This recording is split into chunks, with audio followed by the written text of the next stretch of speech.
तो चलिए आज हम बात करने वाले हैं यानी पार्ट 2 जो फिजिक्स का है वो पार्ट 2 आप आज आपको बताने वाले हैं। पार्ट 2 आएगा तो आपके सामने तो क्या है कि आज हम बताने वाले हैं आप सबों को प्रकाश का परावर्तन के कुछ ऑब्जेक्टिव क्वेश्चन लेके आए हैं जो हम आपको पार्ट बाय पार्ट पढ़ाएंगे, यानी 15-20 क्वेश्चन करके पढ़ाएंगे और लगभग क्वेश्चन का संख्या मेरे पास 150 है। यानी फर्स्ट चैप्टर प्रकाश का परावर्तन और प्रकाश का अपवर्तन यहाँ से क्या है कितना लगभग आपका यहाँ पे होगा 150 क्वेश्चन होने वाला है। तो चलिए आज हम 150 क्वेश्चन बताएंगे नहीं, लेकिन थोड़ा थोड़ा बताने वाले हैं, इंपॉर्टेंट सवाल भी बताएंगे, उसके बाद फिर बताएंगे नेक्स्ट में इसी तरह के आएंगे। तो बने रहिए हमारे इस यूट्यूब चैनल में। तो क्या कहते हैं कि आप सबों के लिए फर्स्ट क्वेश्चन क्या है कि किसी दर्पण या चिकने तल पर प्रकाश की किरणें आपतित होने पर परावर्तन होता है।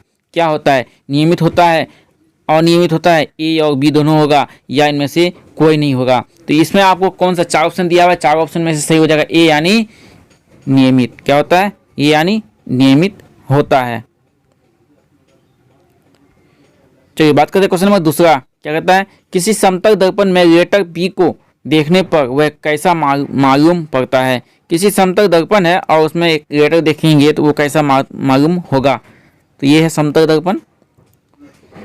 समतल दर्पण सीधा होता है। उसके बाद यहाँ पे एक रेखा होता है। यहाँ से जब हमको रेखा को जब यहाँ से खींचते हैं, जब यहाँ पे एक पी है, कोई पी है, क्या है? कोई पी है बिंदु, और उसको यहाँ से हम देखेंगे, क्या देखेंगे? इधर ऐसे होगा, मतलब ई पेंट क्या होगा। तो यहाँ से जब हम देखेंगे तो ये क्या होगा, इस सीधी हमको दिखाई देगा यहाँ से यहाँ। तो यहाँ पे हम क्या होगा कि जैसे कि यहाँ पे हम यहाँ पे फोकसिंग मारते हैं, अपना चेहरा को देखते हैं ना, सीधे समतल दर्पण में अपना चेहरा को हम देखते हैं यहाँ पे, तो यहाँ पे क्या होता है? सीधा उल्टा दिखाई देता है। अगर यहाँ दाहिना हाथ है तो यहाँ बायां हाथ दिखाई देगा। यहाँ अगर पी है तो यहाँ पे आपका क्यू दिखाई देगा। क्या दिखाई देगा? क्यू दिखाई देगा। इसलिए यहाँ पे क्या है? पी का उल्टा क्या बन जाएगा? पी अगर इधर से है तो ये आपका इधर से बन जाएगा, यानी पी का उल्टा क्यू मालूम पड़ता है। क्या पड़ता है? इसका राइट आंसर क्या हो जाएगा? सी। क्या हो जाएगा? इसका राइट आंसर सी हो जाएगा। चलिए बात करते हैं तीसरा में। प्रकाश क्या है? प्रकाश क्या? कणों का प्रभाव, आंखों को प्रभावित करने वाली ऊर्जा, तापक्रम बढ़ने वाली ऊर्जा, इनमें से कोई नहीं। तो तीसरा का क्या ऑप्शन हो जाएगा? यहाँ पे ऑप्शन है प्रकाश एक प्रकार की ऊर्जा होती है जो आंखों को प्रभावित करती है। यानी क्या होती है? प्रकाश जो एक प्रकार का ऊर्जा है जो आंखों को प्रभावित करती है। जैसे यहाँ पे एक लाइट है, यहाँ हम है, यहाँ मेरा आँख है, ठीक, यहाँ पे। तो यहाँ से जब प्रकाश पड़ेगी तो इसमें किसी वस्तु में, तो यहाँ से जो हमको पड़ेगी प्रकाश मेरे आँखों में, तभी हम यहाँ से देख पाएंगे कि कुछ है। यानी इस प्रकाश क्या हुआ, ये प्रकाश सीधे मेरे आँखों तक नहीं पहुँचती, लेकिन इस वस्तु से टकराने के बाद यहाँ पे मेरे पास आता है। तो प्रकाश क्या हुआ? प्रकाश आँखों को प्रभावित करने वाली एक ऊर्जा होगी। समझ गए? चलिए देखते हैं फिर नेक्स्ट क्या कहता है कि चौथा नंबर में समतल दर्पण द्वारा बना प्रतिबिंब सदा क्या होता है। समतल दर्पण जो है उसमें बना प्रतिबिंब हमेशा क्या होता है? समतल दर्पण। सबसे पहले देख लेते हैं, समतल दर्पण का चित्र ऐसे होता है, सीधा, ठीक है।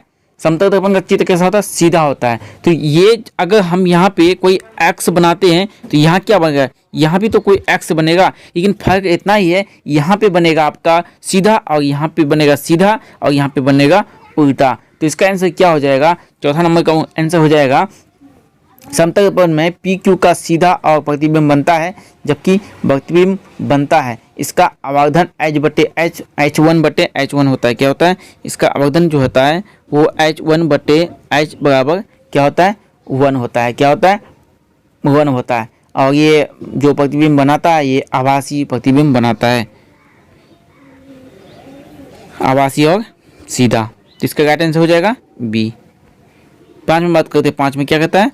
समतल दर्पण में किस प्रकार के प्रतिबिंब बनते हैं। समतल दर्पण में किस प्रकार के प्रतिबिंब बनते हैं? वास्तविक प्रतिबिंब, आभासी प्रतिबिंब, दोनों प्रतिबिंब, इनमें से कोई नहीं। अभी जो हम आपको क्या बताया यहाँ पे कि आभासी और सीधा प्रतिबिंब बनता है। चौथा नंबर में देख लीजिए, आभासी और सीधा। तो यहाँ पे आभासी दिया हुआ नहीं है, इसलिए यहाँ पे आभासी दिया हुआ है, यहाँ पे सीधा दिया हुआ रहता तो ये हो जाता। लेकिन यहाँ पे क्या है? सिर्फ आभासी दिया हुआ है और सीधा दिया हुआ नहीं है। सीधा के बदले यहाँ क्या दिया? वास्तविक दे दिया है। इसलिए इनमें से हो जाएगा आपका बी नंबर राइट आंसर। चलिए 5 नंबर बात 6 नंबर में बात करते हैं। 6 नंबर में क्या कहता है? किसी दर्पण से आप कितनी ही दूरी पर खड़े हो आपका प्रतिबिंब सदैव सीधा प्रतीत होता है, वो संभव क्या है? केवल समतल, केवल अवतल, केवल उत्तल या केवल अवतल अथवा उत्तल। तो 6 नंबर में दिया है 4 ऑप्शन और 4 ऑप्शन में क्या हो जाएगा। समतल दर्पण जो होता है वो होता है उत्तल दर्पण के सामने किसी भी वस्तु पर खड़े होना, यानी सदैव वो क्या होगा, सीधा प्रतीत होगा। यानी अवतल दर्पण जो जहाँ भी आएगा तो वो आपका क्या मांगना है आपको, आभासी और सीधा। क्या है, आभासी, ये दोनों आप नोट कीजिए। क्या है कि समतल दर्पण किसी भी बिंदु में कहाँ है, किसी दर्पण से आप कितनी ही दूरी पर खड़े हो आपका प्रतिबिंब सदैव सीधा बनेगा। देखिए यहाँ पे सीधा की बात किया जाए तो हमेशा क्या होता है, समतल दर्पण में सीधा, किसमें, समतल दर्पण में क्या होता है, हमेशा सीधा और आभासी बनता है। क्या बनता है, ये 2 पॉइंट आप नोट कीजिए, ये बहुत इंपॉर्टेंट क्वेश्चन है। यहाँ पे क्या है, समतल दर्पण में किस प्रकार के प्रतिबिंब बनते हैं, तो ये आपका आभासी और सीधा, ये आभासी और सीधा प्रतिबिंब बनते हैं। तो 6 नंबर का राइट आंसर हो जाएगा यहाँ पे आपका डी नंबर। क्या है, समतल दर्पण। चलिए बात करते हैं 7 नंबर में क्या कहता है, प्रकाश की किरणों के सररेखिक गमन का अनुप्रयोग है। क्या है, सररेखिक गमन का अनुप्रयोग है सूर्य ग्रहण में, चंद्रमा ग्रहण में, तारों के चमकने में। और डी नंबर में क्या कहता है, ए और बी दोनों। तो इसका यहाँ पे 7 नंबर में क्या कहता है कि राइट आंसर क्या हो जाएगा, प्रकाश किरण जो होता है वो सररेखा में गमन करती है। क्या करती है, सीधे सररेखा। देखिए प्रकाश यहाँ पे अगर मेरा सूर्य है तो हमको क्या, ये ऐसे ऐसे ऐसे ऐसे थोड़ा ना हमको लाइट प्रदान करेगी, ये सीधा जहाँ भी आता है ये सीधा क्या होता है, ये सीधा यहाँ पे पड़ता है, हर जगह ये सीधा। नहीं तो क्या है, यहाँ पे हम अगर मकान बना दिए हैं और यहाँ पे मेरा सूर्य है, यहाँ भी मकान बन गया है, तो यहाँ ऐसे आने के बाद ऐसे आने के बाद थोड़ा ना आएगा यहाँ मेरे पास, वो सीधा आएगा। आया तो आया, नहीं आया तो नहीं आया। समझ गए। तो रेखिक गमन जो है वो है सररेखिक में गमन करती है। कौन, डी नंबर हो जाएगा इसका, ए और बी दोनों। ये सूर्य ग्रहण में और चंद्रमा ग्रहण में। चलिए बात करते हैं 8 नंबर में, किसी वस्तु की छाया तभी बन सकती है जब प्रकाश की किरणें गमन करेगी। किसी वस्तु की छाया, यहाँ पे देखिए किसी वस्तु की छाया, वस्तु नहीं, तुम मान लो कि हम हैं यहाँ पे, क्या है, तुम अपने मान लो कि यहाँ पे हम हैं और यहाँ पे क्या है, सूर्य है। ये जो प्रकाश मारेगी यहाँ से, तो हम तो यहाँ पे बीच में रास्ता में क्या अड्डा बन गए हैं, यानी दीवार बन गए हैं। तो यहाँ पे क्या होगा, मेरा तो परछाई यहाँ पे बनेगा ना, यहाँ पे परछाई तो बनेगा मेरा। तो यहाँ पे इसलिए यहाँ पे क्या कहता है, किसी वस्तु की छाया, क्या कहता है, किसी वस्तु की छाया तभी बन सकती है जब प्रकाश की किरणें गमन करेगी और वह गमन करने वाली रेखा सीधा होना चाहिए। क्या होना चाहिए, वह गमन करने वाली रेखा क्या होना चाहिए, सीधा होना चाहिए। समझ गए। तो यहाँ तक समझ गए आप लोग। चलिए अब बात करते हैं क्वेश्चन नंबर क्या कहता है, 9 में क्या कहता है कि प्रकाश स्रोत के सामने एक हरी रंग की छड़ी को खड़ा कर रख देने पर उसकी छाया कैसी होगी। देखिए यहाँ पे क्वेश्चन कंफ्यूज कर रहा है, और हमारे चैनल में आप नए हैं तो प्लीज़ सब्सक्राइब करना ना भूलें और बेल आइकन को भी दबा दें और घंटी को भी दबा दें और लाइक कमेंट जरूर करें। तो यहाँ पे क्या कहता है कि प्रकाश स्रोत के सामने हरी रंग की छड़ी, यानी हरी रंग की छड़ी और क्या कहता है तुम, यानी दोनों में खड़ा कर देने पर उसकी छाया कैसी होगी। यहाँ पे थोड़ा सा कंफ्यूज कर दिया है कि लाल रंग की होगी, हरी रंग की होगी, काली रंग की होगी, पीली रंग की होगी।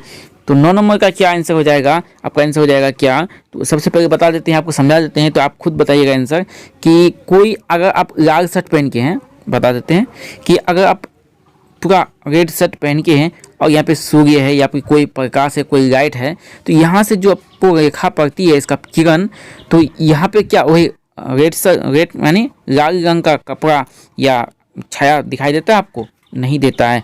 यहाँ पे कोई पेड़ है हरा रंग का, तो इसका छाया क्या यहाँ पे हरा रंग का दिखाई देता है। यहाँ अगर पेड़ है हरा रंग का तो यहाँ भी तो छाया हरा रंग का होना चाहिए।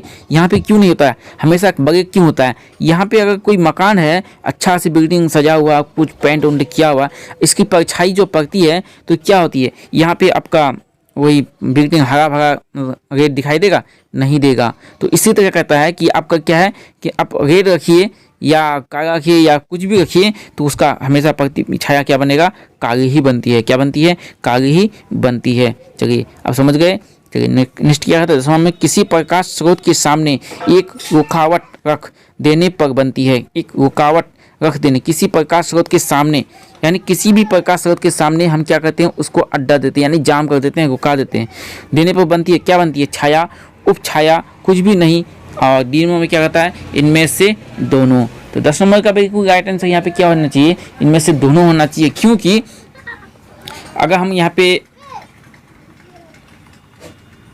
कोई वस्तु है बंद किया हुआ है और यहाँ पे तुम हो, तो यहाँ हमको आना है, तो यहाँ से यहाँ आएंगे, यहाँ तो रास्ता बंद है, तो क्या करना होगा, यहीं से घूम जाना होगा, यहाँ से हम घूम जाएंगे, यहाँ तक तो आ नहीं पाएंगे। इसलिए यहाँ पे क्या होगा, छाया होगा, उपछाया होगा। यहाँ पे क्या होगा, छाया और उपछाया। प्रकाश स्रोत के सामने एक वस्तु को रखने पर छाया और उपछाया दोनों बनती है। क्या बनती है, छाया और उपछाया दोनों बनती है। और रुकावट जो स्रोत है वो प्रकाश का, वो कैसी होना चाहिए ये बाद में पता चलेगा। चलिए बात करते हैं 11 नंबर में क्या कहता है, प्रकाश स्रोत के सामने एक गेंद को रखने पर उसकी छाया कैसी बनती है। प्रकाश स्रोत के सामने एक गेंद को रखने पर उसकी छाया कैसी बनती है। ठोस, द्रव, ठोस, वृत्ताकार, त्रिभुजाकार, चौकोर। ठोस यहाँ पे क्या कहता है, एक गेंद को कहता है, यानी गेंद को आपको देखना है कि गेंद कैसा होता है। गेंद कैसा होता है, चौकोनिया होता है, गोल होता है, लंबा होता है, सफ़ेद होता है, कैसा होता है। तो गेंद आपको देखना है कि गेंद आखिर कैसा होता है, तो उसके ऊपर ये जानना होगा। और क्या कहता है कि एक गेंद को रखने पर क्या उसकी छाया कैसी बनेगी। तो प्रकाश स्रोत के सामने एक गेंद को रखने पर रख देने पर उसकी छाया वृत्ताकार बनेगी। क्यों बनेगी वृत्ताकार, क्योंकि गेंद जो है वो आपका वृत्ताकार है, यानी वृत्ताकार है, इसलिए यहाँ पे वृत्ताकार बनेगी। अगर वहीं पे हम एक क्या रखते, एक हम रखते टेबल, तो यहाँ पे क्या बनता, छाया उसका चौकोनिया बनता। अगर एक रखते हम यहाँ पे क्या, डंडा, तो यहाँ पे कितना बनता, त्रिलंबत बनता। तो उसी तरह यहाँ पे एक त्रिभुज रखते हैं, क्या रखते हैं, एक त्रिभुज हम रखते हैं यहाँ पे कोई तीन कोनिया समान, तो यहाँ पे क्या बनता है, इसका छाया भी इसी तरह बनता। चलिए बात करते हैं 12 नंबर में क्या कहता है, दृष्टि के भौतिक अनुभूति को क्या कहा जाता है। प्रकाश, ध्वनि, तरंग में या इनमें से कोई नहीं। दृष्टि के भौतिक अनुभूति को क्या कहता है, दृष्टि के भौतिक अनुभूति को क्या कहा जाता है। दृष्टि के भौतिक अनुभूति को प्रकाश कहा जाता है। क्या कहता है, प्रकाश कहा जाता है, यानी राइट आंसर इसका ए हो जाएगा।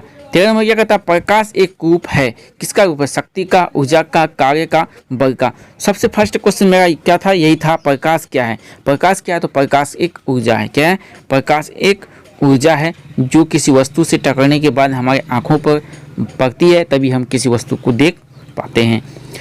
तो किसी माध्यम में प्रकाश की किरणें माध्यम के कणों को क्या करती है, गमन करती है, प्रकाशित करती है, माध्यम के कणों में गति प्रदान करती है, या ए, बी, सी तीनों होगा। तो 14 नंबर में देखिए आपका क्या होगा कि जब भी हम किसी प्रकाश, किसी माध्यम या किसी किरण को के कणों को देखते हैं, तो वहाँ पे हम क्या देखते हैं कि प्रकाश की किरणें माध्यम को गर्म प्रकाशित और माध्यम के कणों में गति प्रदान करती है। क्या होती है, ये गति प्रदान करती है। कैसे, तो ये गति कैसे प्रदान करती है, यहाँ पे सीधे आता है, तो ये क्या करता है, ये गर्म गति प्रदान करती है ना, ये प्रकाश प्रदान करती है ना। ये माध्यम के कणों में छोटे छोटे छिद्र अगर होंगे यहाँ पे, तो ये छोटे छोटे छिद्रों के आर पार हो जाएंगे, इसको गति प्रदान करना कहते हैं। 15 में बात करते हैं, क्या कहता है 15 में कि प्रकाश की ऊर्जा का रूप है, क्या है, विकिरण ऊर्जा का, यह एक बल है। नंबर सी में क्या कहता है, ए और बी दोनों या इनमें से कोई नहीं। तो 15 में क्या कहता है कि प्रकाश विकिरण ऊर्जा का एक रूप होता है, इसलिए यहाँ पे क्या होगा, प्रकाश किरण क्या है, ऊर्जा का एक, विकिरण ऊर्जा का एक रूप है, यानी ए नंबर राइट आंसर होता है। 16 में बात करते हैं कि प्रकाश तरंगें किस प्रकार की तरंगें होती है, ध्वनि तरंग के समान या विद्युत चुंबकीय तरंगें, कोई तरंग नहीं होता है, इनमें से कोई नहीं। तो ये नंबर आपका 16 नंबर में है। 16 नंबर में क्या कहता है कि जब भी प्रकाश देखते हैं तो प्रकाश तरंगें विद्युत चुंबकीय तरंगें होती है, तभी तो वो इतना तेज गति और हर जगह पड़ती है, इसलिए इसका राइट आंसर हो जाएगा आपका विद्युत चुंबकीय गति, यानी बी नंबर। चलिए मिलते हैं फिर नेक्स्ट वीडियो के, तब तक हमारे चैनल में नए हैं तो सब्सक्राइब करना ना भूलें, ताकि नेक्स्ट वीडियो आने वाला है पार्ट 2 जल्द ही आने वाला है आप सबों के लिए।